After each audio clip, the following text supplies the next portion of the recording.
Now, to discuss the situation a bit further, we're being joined by Jeffrey Hall. He's a chief U.S. economist with Thomson Financial IFR from Boston. Many thanks for joining us here on Press TV, sir.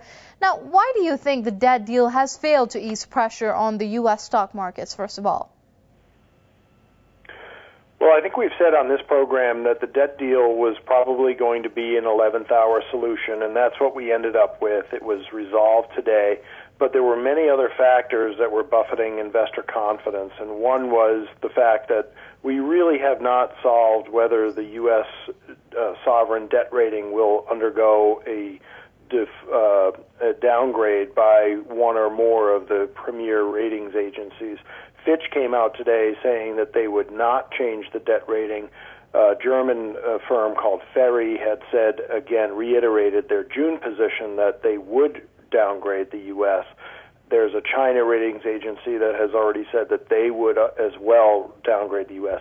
So the market right now is still in suspended animation, waiting to see if S&P and Moody's will follow through on their threats, particularly S&P, if they will in fact downgrade the U.S. The debt limit solution is significant, but it's not a sufficient condition to remove the threat of a ratings downgrade. Taking that, we also look at the incoming economic data, such as GDP growth, such as ISM, such as income and spending received today. All of those things suggest that the U.S. economy, indeed the global economy, is slowing to the point where we will not have the ability to turn this around using either fiscal policy or monetary policy. So what we've got is a 6.7% correction in the Dow in just 8 sessions. I think we're short-term oversold, but here again, I think we're looking at perhaps an 1100 S&P by October. So are we to understand by what you've just said that this is not the end of the debt crisis, or would you say at best that the debt crisis has just been delayed? We've turned one page in the debt crisis. There are still lingering themes that could impact the sovereign debt rating for the U.S. We have not seen again, sufficient condition for the S&P and Moody's to remove the threat of a downgrade. So I'm not saying that is the most likely outcome, but it's still a significant enough risk to investor confidence that they want to play it very defensively here. And as we turn the page on the debt ceiling and the debt downgrade threats, we open a new chapter on a U.S. economy that has been submarined by a lack of confidence in federal policies, in both by firms and households, that we can get past the myriad crises that we've seen domestically and also the sovereign debt crisis in Europe. And so investors are playing it very defensively, and I think we still have some further downside exploration in the equity complexes before we build a base. Right, but then looking back at this whole debacle over raising the debt ceiling, what more or what different could U.S. lawmakers and government officials have done to avert what we're seeing right now?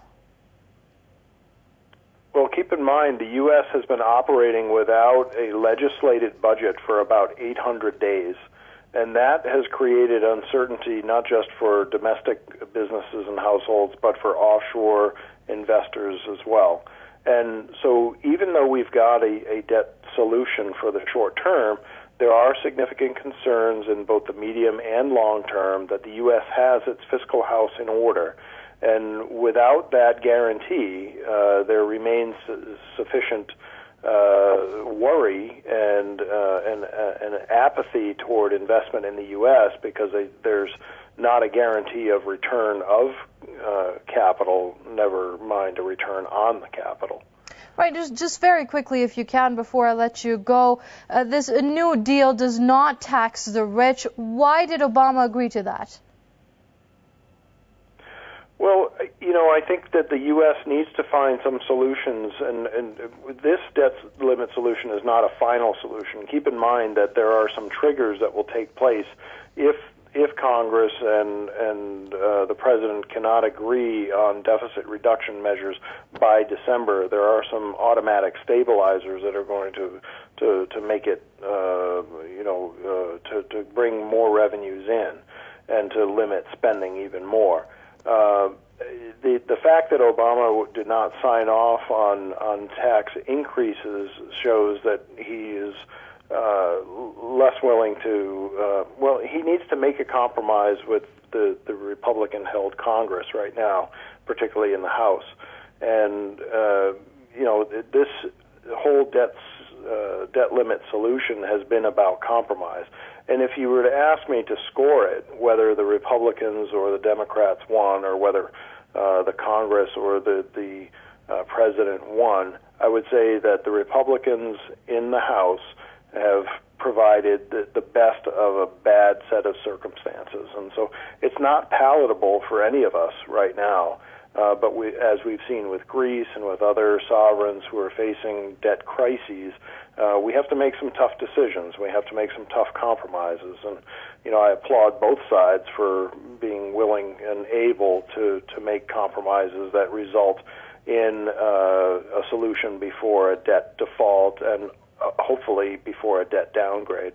All right, we're going to have to leave it there. That was Jeffrey Hall, Chief U.S. Economist for Thomson Financial IFR, joining us from Boston. Many thanks indeed for your insights here on Press TV.